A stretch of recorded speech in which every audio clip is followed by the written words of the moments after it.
He had worked for his brother at one point years ago before an unsuccessful attempt to launch his own tech startup. But as the man amassed an almost billion-dollar fortune and became a best-selling author, Andy lived in his shadow, and until recently the brothers hadn't had much of a relationship. Andy was sleeping inside the house while Brett stayed up to check on the man. They had communicated by writing messages on Post-it notes and sticking them outside the shed door. Responding to the man's demands, Brett had brought him laughing gas, marijuana, a lighter, pizza, a blanket, and candles. Lots of candles. It had been no easy task. The man had been lying on the concrete, surrounded by naked flames.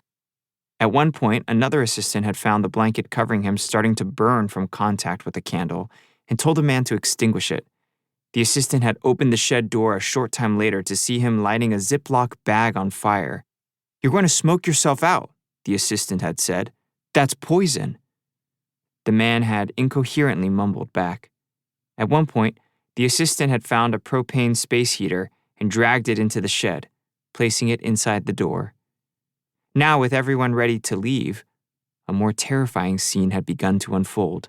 A carbon monoxide alarm was shrieking, smoke was billowing from the cracks in the doorframe, and the door was locked. Elizabeth dialed 911. "What's the location of your emergency?" An operator's voice crackled over the phone. 500 Pequot Avenue.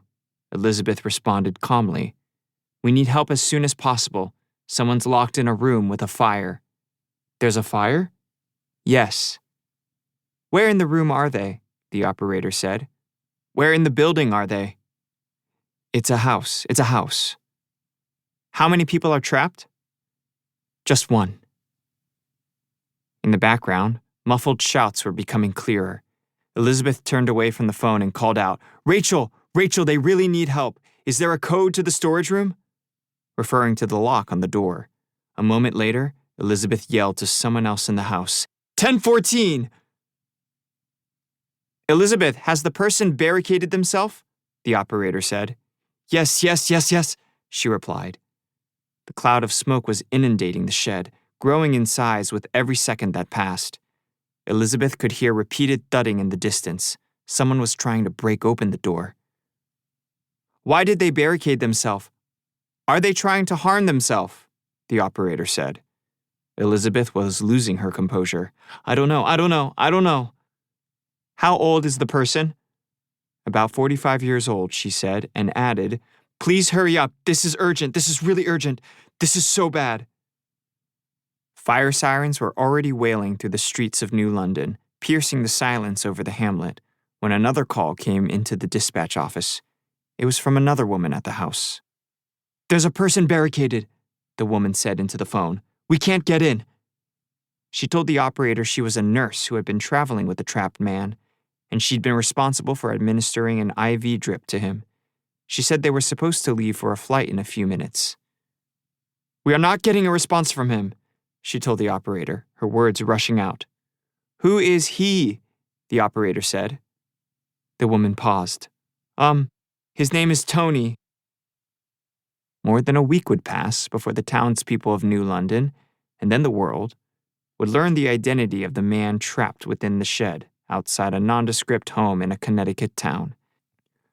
When firefighters charged into the cloud of smoke and flames engulfing the shed, they found him lying face up on a filthy blanket with his right arm across his chest, surrounded by singed pool equipment and camping chairs, unresponsive and without a pulse.